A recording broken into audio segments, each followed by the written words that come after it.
Coming up on KREM 2 News, the man accused of burglarizing an evacuated home during the Spokane Area Fires faced a judge today.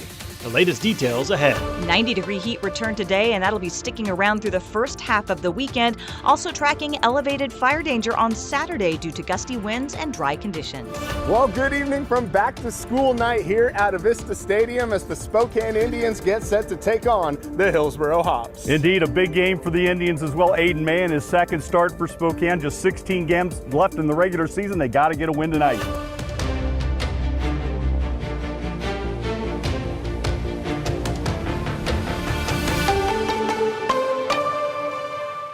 Good evening and thank you for joining us for KREM 2 News at 5 tonight. I'm Mark Hanrahan. A man accused of burglarizing a home in the 5 Mile area appeared in court today. That burglary happened back on August 1st, the same day the Spokane complex fire started.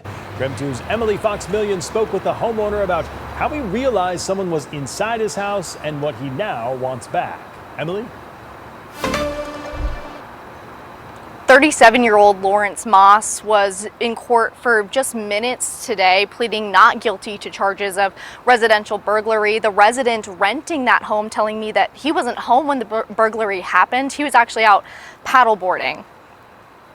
The break-in happened August 1st at a home in the 5 Mile area. The resident says his security cameras captured a man inside the home. He posted that video online and received tips about the person seen in it. Spokane police say the video and tips helped investigators identify Moss. Officers arrested him near Northtown Mall August 13th. For one neighbor, the break-in hit close to home. She's lived in the 5 Mile area for 25 years and says she was shocked to hear one of her neighbors had been burglarized. Now she says the tight-knit community plans to keep an even closer eye out for each other.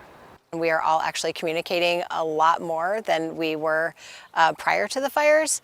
We're definitely looking to put some things together where maybe, people can head up patrolling at night and just call chains and things like that, just so that we can feel a little bit safer up here.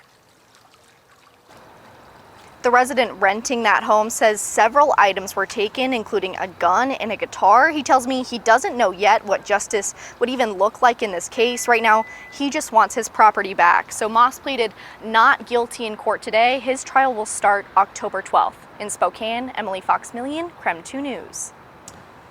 Emily, thank you. Right now, crews are making progress on putting out a fire northwest of Fairchild Air Force Base near the Spokane Hutterite Colony. What started out as level 3 evacuations have since been downgraded to level 1 between Euclid Road, Wood Road, Bowie Road, and Ladd Road. On that note, let's get our first check of the forecast at 5 o'clock with meteorologist Michelle Boss. She is joining us in the Outdoor Weather Center. Michelle, we keep waiting for this heat to break, but that's not happening today. Not happening today and certainly not happening tomorrow. We saw temperatures back up in the 90s this afternoon. We started the week off in the 90s as well. And now we're back 93 in Spokane, 93 in Coeur d'Alene, and widespread 90s all across the inland northwest today. 99 in Lewiston, kind of closing in on triple digits there. It is actually going to be a little bit warmer tomorrow. And because of that and the fact that average highs are now down in the lower 80s and we're going to be 10 to 15 degrees above that. We do have heat advisories issued for tomorrow. That includes pretty much the entire inland northwest, eastern Washington and North Idaho. Looking ahead to Saturday, kind of following these very hot and dry conditions, we are looking at an increase in wind. So fire weather watches have been issued for the entire inland northwest. This is kind of a precursor to red flag warnings. They're monitoring the situation. If the winds, the humidity, the potential for dry lightning still looks good for Saturday, they will upgrade that to a red flag warning. But right now, all is quiet. Lots of blue skies out here. Not very smoky, so that's nice, but it's certainly hot. Temperatures will stay warm through the evening, cooling down into the low 60s overnight. And then we're looking at middle and upper 90s tomorrow. Still hot on Saturday, but adding a slight chance of thunderstorms and some wind. And then we will get some relief from the heat on Sunday. Breezy, cooler with sunshine, highs near 80. All right, sounds good. Michelle, check back in with you later in the show. Well, it is KREM 2 night with the Spokane Indians as they face the Hillsboro Hops at Avista Stadium tonight. First pitch set for 6:35, just about an hour and a half from now. However, KREM 2 sports director Andrew Quinn and the lovely Laura Papetti hanging out at Avista Stadium alongside Ribby. And Ribby. Good evening, guys.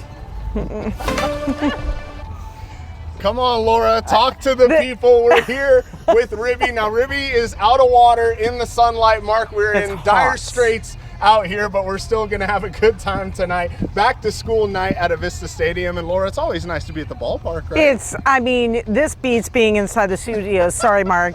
Any day of the week. I did tell Ribby I like to fish, and it made him nervous. Yeah, see, but I'm catch and probably release. A mistake on Laura's part. I'm there. mostly catch and release, unless it's delicious. Oh, Ribby, no, Ribby's getting You're scared safe. now. You're safe. No.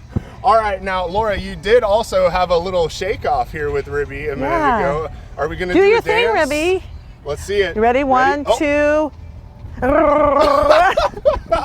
How about that? I don't it doesn't wiggle get quite any as better well. than that, folks, but you can I think come it gets down. better than Does that. it get better Not than better than that. Not better than that. That's For right. sure. Well, you can come on down to Avista Stadium tonight. It is also Tools to Schools night. Laura, you'll have more on that coming up in a bit. Coming up in just a little bit, we'll talk about how you can bring school supplies down for area kids or make a monetary donation, but more about that coming up a little later in the show. That's right. Ribby are you getting ready to go back to school, Ribby? Yes, yes. Ribby's going back to school too. He's got his master's in being awesome. Yeah, look at that. Very exciting out here tonight at Avista Stadium. Mark, you gotta love it. Indians and Hops coming up tonight, 6:35 p.m. We'll have more in just a bit. Mark, we'll send it back to you. My favorite part, guys, is how Laura makes the sound effects when she does Ribby's dance. Good stuff right there, Laura. Okay. I don't know.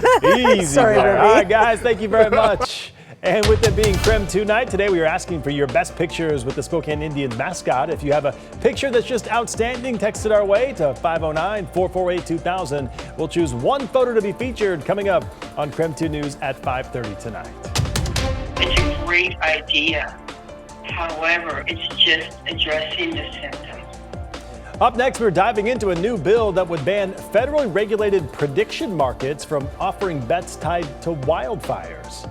All right, as we head to the break, we're taking a live look outside. Coming up later in the show, KREM 2's Laura Papetti will join us once again at Avista Stadium with more on KREM 2 night and Tools to Schools and how you can help out coming up later in the show.